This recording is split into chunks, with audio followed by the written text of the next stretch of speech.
আচ্ছা, আমার মতো কি তোমাদেরও কি চিন্তায় হয়ে যায় যে বাচ্চাদের টিফিনে কী দেবো? রোজ রোজ এক এক দিন এক এক রকম, আর যেটা বাচ্চারা স্কুল থেকে টিফিন বক্সটা একদম ফাঁকা করে নিয়ে আসবে। তো চলো, তারই আজকে একটা নতুন রেসিপি তোমাদের সাথে শেয়ার করব, আর সেটা আশা করছি বাচ্চাদের সবারই ভালো লাগবে। তো চলো শেয়ার করা যাক।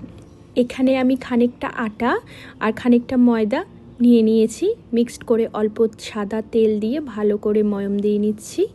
খানিকটা জোয়ান দিয়ে দিলাম, দিয়ে মিশিয়ে নিচ্ছি। এরপর জল দিয়ে আটা মাখার মতো মেখে নিতে হবে। মাখা হয়ে যাবার পর ঢাকা দিয়ে রেখে দেব। ওদিকে চলো আমি একটু মশলা তৈরি করে নিই। শুকনো খোলায় অল্প একটুখানি গোটা জিরে আর গোটা ধনে একটু নেড়ে ছেড়ে একটু গুঁড়ো করে নিয়েছি। আর এদিকে আলুটা সেদ্ধ করে ভালো করে গ্রেটার দিয়ে গ্রেট করে নিয়েছি, যাতে কোনো লাম না থাকে। কড়াইতে সামান্য সাদা তেল দিয়ে একটু কুচো করে রাখা পেঁয়াজ ভেজে নিয়ে তার মধ্যে দিয়ে দিলাম অল্প কাশ্মীরি লঙ্কা, আর তার মধ্যে দিয়ে দিলাম সেই সেদ্ধ করে রাখা আলুটা, আর দিয়ে দিচ্ছি সেই ভাজা মশলাটা।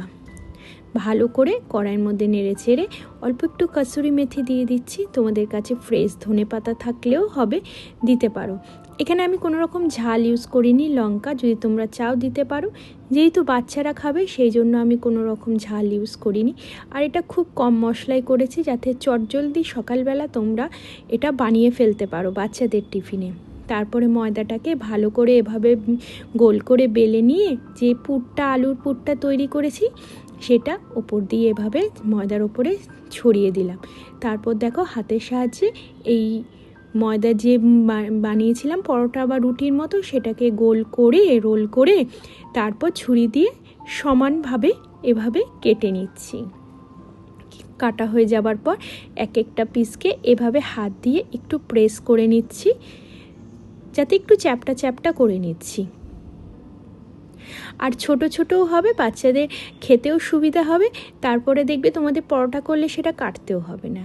চাটুতে সামান্য তেল দিয়ে এটাকে গ্যাস কমিয়ে অল্প অল্প করে সেঁকে নেব। তোমরা কিন্তু এটা ঘি দিয়েও সেঁকতে পারো, তাহলেও টেস্টটা ভালো আসে। গ্যাসটা কমিয়ে একটু সেঁকবে, তাহলে কিন্তু এটা ভেতর থেকে কাঁচা ভাবটা আর থাকবে না।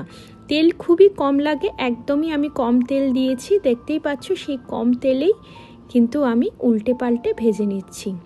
আর এটা করতেও খুব একটা বেশি সময় লাগে না, আর এটার টেস্টটা কিন্তু দারুণ হয়। আমিও আমার বাচ্চাদেরকে এটা স্কুলের টিফিনে করে দিই। দেখো চটজলদি হয়ে গেল। ব্যাস, এই যে আমি টিফিন বক্সে এই ছোট ছোট্ট আলুর পরোটাগুলো দিয়ে দিলাম।